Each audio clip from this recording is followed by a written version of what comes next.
So let's talk about something really weird happening on the streets of China. It all starts with what looks like some bizarre fashion choices, but trust me, it peels back the layers on a much bigger story, one about e-commerce, a struggling economy, and maybe even the breakdown of trust itself. Okay, so picture this. You're walking down the street and you see someone with a giant mouse pad attached to their bag. Or maybe you see someone else with a literal ashtray locked onto their brand new jacket. What is going on here? Is this some kind of wild avant-garde fashion statement we just don't get? Nope, not even close. The truth is actually way stranger. These are anti-return tags. They're a creative, almost desperate, last-ditch effort by online sellers to fight a massive wave of fake returns that's literally putting them out of business. Which, of course, begs the question, why on earth would anyone go to these lengths? Well, it's because online retailers in China are getting absolutely buried by a return crisis of catastrophic proportions. And when you look at the numbers, you start to get it. They are just mind-blowing. For men's clothing, you're looking at return rates of up to 40%. For women's clothing, it jumps to over 60%. And for stuff sold on those super popular live streams, get this, an insane 80% of it gets sent right back. And look, percentages are one thing, but this quote from a real retailer in Guangzhou, man, it just hits you. Imagine prepping $5 million worth of stock for a huge sale, only to get $4 million of it returned, a lot of it worn and impossible to resell, and ending up with a loss of over $800,000. It's just devastating. And we're not just talking about people changing their minds here. This is straight-up next-level fraud. I mean, people are swapping brand new items for their old, worn-out ones. They're faking unboxing videos with random objects like handcuffs. Or how about this? An entire group of 60 students buying outfits for one event, then returning all of them the very next day. It's just a free-for-all of scams. Okay, so how on earth did it get this bad?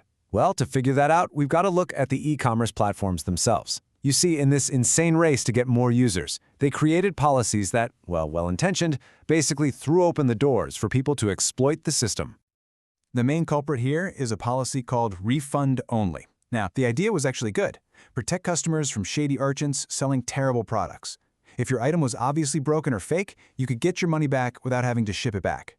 But it didn't take long for scammers to turn this shield into a sword. And the way the scam works is, well, it's terrifyingly simple. You order something, you get it.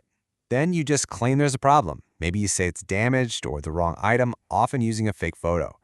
The platform's automated system kicks in, and boom, you get a full refund. And the best part for the scammer, they get to keep both the money and the product.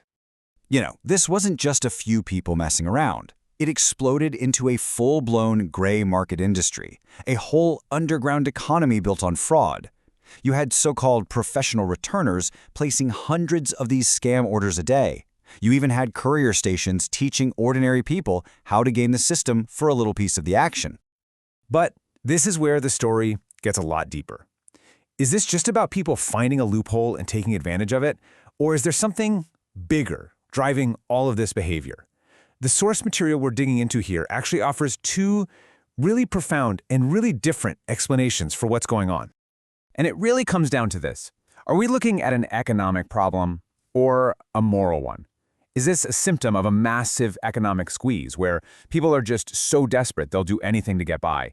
Or is it a sign of something deeper, a kind of moral decay, a fundamental breakdown in how society works? All right, let's dive into that first idea, the economic pressure cooker. Because while the official story might be one of stability, the source material we're looking at suggests that for a lot of regular folks in China, things are getting pretty tough financially. And if you look at the economic data, you can see why this argument holds water. Retail sales growth is less than half what it used to be, and an inflation rate that's hovering near zero, that tells you people are scared. They're not spending money, they're hoarding it, worried about what's coming next. And then you've got this huge, persistent problem with youth unemployment, which is forcing a ton of young people into unstable gig work. When you're living with that much uncertainty, it's easy for a dangerous kind of mindset to creep in. If I don't cheat the system's just going to cheat me. But okay, a shaky economy, that can't be the whole story, right?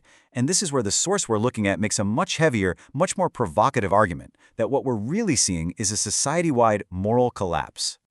The argument goes like this. The basic agreement between people in a society, that social contract, has pretty much disintegrated.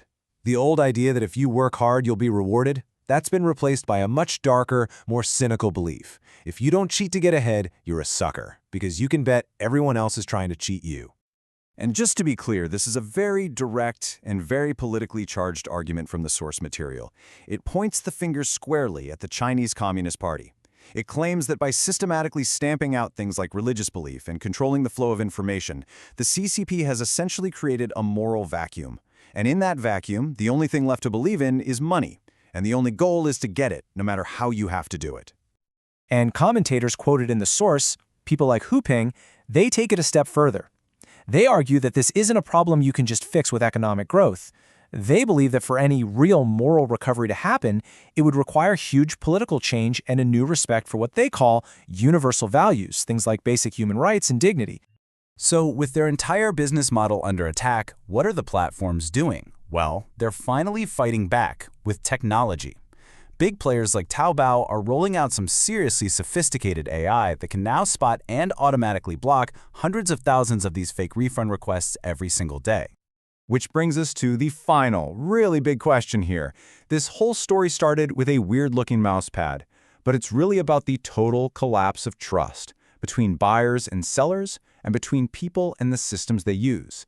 And when that fundamental trust is gone, can you really fix things with just better rules and smarter AI? Or is the damage, already done?